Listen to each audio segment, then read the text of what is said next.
Hello, my dear friends. How are you doing? Hope you are having an amazing day and not having to deal with drama. Ready for new stories I have for you today? Let's go to the first one. And don't forget to listen to the end of the story, guys, to hear my insights. Enjoy the stories. And don't forget to like and subscribe. And of course, don't forget to leave a comment. My 26 male brother, 28 male, is getting married this fall. He's always been my parents' favorite without a doubt, while I got the short end of the stick. Not pouting, but just stating the obvious. My parents are using the last of their retirement savings to pay for this wedding, before they sell the house and downsize to a much smaller place. My brother wants a lot for his wedding. Roughly estimated, it's costing him about $80,000. My brother is a lawyer, practicing as a public defender, making about $75K a year, and has about $7,000 total saved up. Not a typo, $7,000 of $80,000. I know how to save money, and have close to $150K saved up. My family is all chipping in as much as they can, and it's all adding up to about $24,000. The bride side of the family say they're chipping in half the total cost of the wedding, so $40,000. They have $64,000 combined, and are trying to find $16,000 when they turn to me. I told them straight up, I'm not giving them money, but I can loan it to them. No interest, just pay me back $16,000 at the end of 3 years. I tried to give them multiple opportunities to take it, and let them know I would not just give them money. My brother is considering uninviting me from the wedding, and my parents have been blowing up my phone with messages and calls. After a few weeks of stewing in it, and realizing he wasn't going to be able to find the money elsewhere, and with his credit history, a personal loan with a 10 to 12% interest rate is impossible, he came back to me and asked for the loan. We hugged it out and talked about it, and about 3 hours later, I printed up a little contract that says I would either be paid back in full at the end of 3 years from this date, or that I could take monthly or yearly installments, however he wants it to be paid. When I busted out the contract, he got upset, saying I don't have faith in him. I don't. He's defaulted on 2 car loans, and his credit score is around the 470s last time he checked. He has $300K worth of student loan debt from undergrad and law school, and I know he's not smart with his money, so I wanted it in writing. That apparently was the final straw. I am officially uninvited, and have been asked to not contact him or my parents ever again. The truth is, I'll say I'm sorry and admit when I'm wrong, but am I wrong asking for a contract for $16,000? That's a lot of money. I'm not saying I'm going to sue him the day after the loan window expires for the amount, but I want some sort of receipt saying that he owes me back for this. So am I the a-hole? People who can't afford a fancy wedding shouldn't have a fancy wedding. I will never understand why people want to spend so much money on one day when they could use that money to buy a house. Unless they have tons of money, then why not? OP doesn't owe her brother that money, and it was really smart to draw up a contract for it. Otherwise, OP will never see the money again. Stand your ground, unless you want to say goodbye to $16K. I don't understand this, siblings being expected to pay for weddings. When did this happen? Also, don't give or loan him any money, even with a contract. You just have to sue him eventually to get it back, and it will just cause even more drama and strife when the time comes. Save yourself the headaches and just say no now. He's a lawyer. He knows exactly what legal accountability a written loan agreement entails. His reaction tells you everything you need to know about his intentions to repay you, not the a-hole. I, 58 female, am married to my husband, male 58. We have a son, Kyle, 25 male, and a daughter, 27 female. My sister, 56 female, is married to Paul, 57 male. Paul has a daughter from his previous marriage, Becky, 30 female. 2 years into their marriage, me and Paul had a short-lived affair. A little after it ended, I found out I was pregnant with my son. I didn't really think Paul could be the father because we always used protection, whereas we didn't use any with my husband, as we were actively trying to conceive. I suppose part of it was that I didn't want to believe it could be his. Either way, I never got a paternity test done, and I told Paul I was 100% sure it was my husband's. I never thought it really mattered anyway, as Paul has always been like a second father to my children. Fast forward to now. During one of our recent family get-togethers, my daughter caught Kyle and Becky kissing in one of the bedrooms, and they were forced to admit that they've been a couple for a few months now. Everyone was shocked, to say the least, but the consensus was that since they aren't blood relatives and are both adults, we should just let them be. How do I handle this? I can't get past the fact that you had an affair with your sister's husband whilst actively trying to conceive with your own. Why do you hate your family? And why are you asking stupid questions? Get a paternity test done before Becky ends up pregnant. Well, the cat is out of the bag.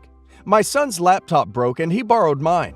While going through the browser's history to delete things he wouldn't want me to see, he stumbled upon this post. He told everyone, and now everyone's upset. My husband is upset and wants a divorce. My sister is upset at both me and Paul, went no contact with me, and also filed for divorce. Paul is upset because I gave him the impression I was certain beyond doubt and for costing him his marriage. Kyle and Becky are also very shaken and upset, as expected. Kyle is very shaken by the prospect of my husband not being his dad and his girlfriend being his half-sister. In the midst of all this, Becky revealed she's pregnant and that she and Kyle have gotten engaged and were thinking of how to tell us. This whole thing is a mess. He confessed to me yesterday out of guilt. The details are that he was extremely drunk on his bachelor party night, which I knew had happened. He doesn't drink often and overdid it. Said the next morning that he didn't remember anything after a certain point. I thought nothing of it. Looking back, I can see how he was acting pretty off, which I assumed at the time was wedding jitters.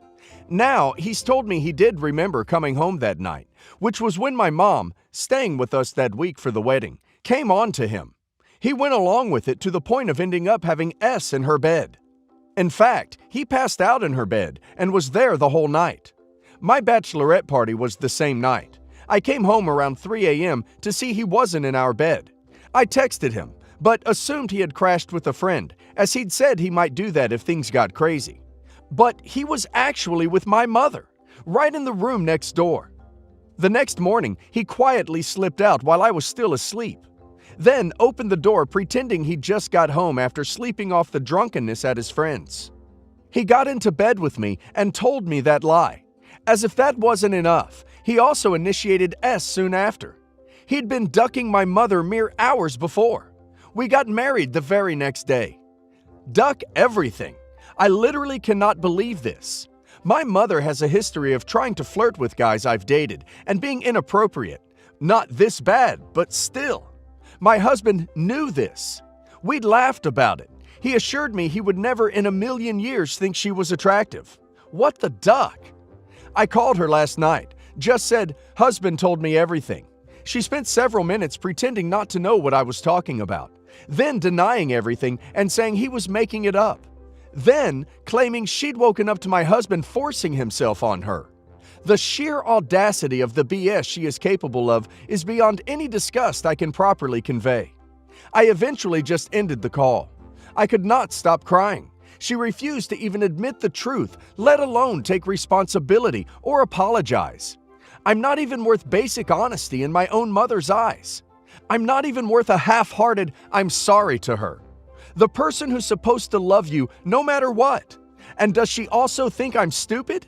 Why keep lying to someone who knows you're lying unless you actually think they'd fall for your crap?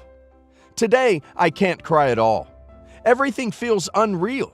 I'm completely lost and almost feel like I dreamed this or something. I've lost the two most important people in my life because they decided I wasn't as important to them as having a quick duck. Well, I hope it was the best 10 minutes of their lives. And sure, maybe my husband didn't come home that night with the planned intention of sleeping with her. He probably didn't, and it was just horrible judgment from overdrinking. That doesn't change the fact he and my mom have had S. No one should be able to say that about their spouse. How is that normal? I cannot imagine remaining in a marriage where my spouse has ducked my mom, literally 2 nights before our wedding. There's simply no coming back from that, right? No, I will never get over or forgive it. I feel absolutely revolted that for the last 2 years, they've been at family visits together, acting more or less normal, with me right there like a stupid, clueless fool. There's probably much more I'm forgetting, but maybe it doesn't even matter. I'm just done. My life is gone, and I have no idea where I will be next week, let alone next year. We were going to be together for the rest of our lives. Now it's gone. Just like that, I have nothing. What can I do now? How do I possibly explain to the rest of my family why we're divorcing? I am so humiliated. First of all, you don't have to explain to the family if you don't want to. You could say something like, "It's not working out, and we have decided to separate and are not comfortable discussing more." On the other hand, you could just say the truth, because if your mom has decided to lie and accuse your husband of her, when she knows that is not the truth, mainly due to the fact that she has done that in the past, she could very well lie about why you stopped talking to her, painting you in a bad light. Which brings me to my next point. I think you should cut contact with your mother, at least for now. My actual update will be brief, but I first want to thoroughly address what you guys said in my first post. I read every single comment. I guess skip to the bottom if you just want to know the update. Most of you were pointing out that it sounded like my husband was too drunk to consent, meaning she or him. When I spoke to him again, after reading all of that, I asked him carefully if he felt that she took advantage of his drunkenness. There was a long pause. He sighed and gave me this look that was just full of guilt and sadness, and then basically said no, that it would be easy to go with the out I was giving him, but that I deserved the full truth. He then proceeded to tell me that before that night, they had been esting for several months. He had not told me this the first time he confessed. He went on to tell me more, explaining that he left this out because the biggest issue was the actual cheating, and he hadn't wanted to hurt me by giving me all the lead-up details. He only gave them this time out of some remaining sense of honor, I guess. He said he'd be even more of a coward if he misled me to think it was R. So I guess he's not as much of a liar as he could be. Don't know how to feel about that. Anyway, they had been esting, including exchanging N, for a few months before the wedding. Now, I had known they texted sometimes. They always had a friendly relationship. I hadn't ever suspected anything weird. Like I said in the first post, he'd been adamant that he'd never think of her romantically. I trusted him. He can't explain why they started esting beyond he got caught up in the thrill of doing something forbidden. There were implications made about wanting to do things in real life as a one-night thing, should the opportunity ever arise. Disgusting. So, fast forward to our bachelorette parties night. The texting between him and her was going on while he was out that night. So what I said in my first post about he probably didn't come home intending to sleep with her. Yep, that was wrong. He did. In fact, him telling me he was going to stay overnight with his friend if he got too drunk was all part of the setup. He knew I'd be out very late at a show. He had the presence of mind to arrange a way to leave his party earlier in the night, go home, duck my mother, and already have given me a plausible explanation for appearing not to be home when I got back at 3 a.m., so that he could spend that one night with her. It was just that important to him to have the full experience of falling asleep after S and waking up next to each other. He reiterated that he had been aware the whole time of what he was doing. He was not as drunk as he'd made it seem the next morning when he claimed not to remember anything that happened. I think that tripped people up on my first post into thinking he was incapacitated. I thought I'd made it clear that he'd admitted during his first confession that it was an act he put on at the time to cover up his cheating, which he then explained he actually had remembered everything the next morning. So just to be clear again, while he did get drunk, at no point did he black out or become totally wasted to the point he was incapable of controlling his decisions and body. He doesn't know if she was drunk too or relatively sober. She had mentioned she was drinking when he was out at his party, but he doesn't know how much. He said since that night he hadn't texted her at all, except about logistical details of visits. And one text he sent her the day after. In that one, he said it would never happen again and she'd lose me if I knew. Correct. So she better never let it slip. She agreed. He claims everything between them since then has been a normal mother-in-law relationship. Do I believe that? Doesn't matter. He lied for 2 years and then lied by omission in the first confession about the months-long build-up to the affair. During that time, I was bonding with my mother over wedding planning. She brought me dress shopping. It's sick. I'd be misplaced to not acknowledge his integrity about the R thing. He told me it'd be easy to run with that in order to keep me. I'd say if that's how it happened, I would stay with him. But that he'd already betrayed me. He wouldn't be able to live with himself if he made a false accusation about something so serious instead of taking responsibility. Well, that is the only part I respect him for. As for my mom, nothing. Not a word from her since this weekend. Fine by me. I never want to see her or hear from her again. It's almost like she died. I don't have a mother anymore. Some of you asked about my father. He died of health issues in 2010, and my mom had a revolving door of men when I was a teen, but no real relationships. So I don't have a dad or a stepdad either. I'm also an only child. I have friends and some other family, but just do not have the energy yet to tell them about any of this. Actual update. I'm proceeding with divorce and have gotten in touch with an attorney. I've kicked him out of the house. I think he's gone to his parents for the time being. Not looking forward to a legal battle whatsoever, but there's no possible way to remain married after this crap.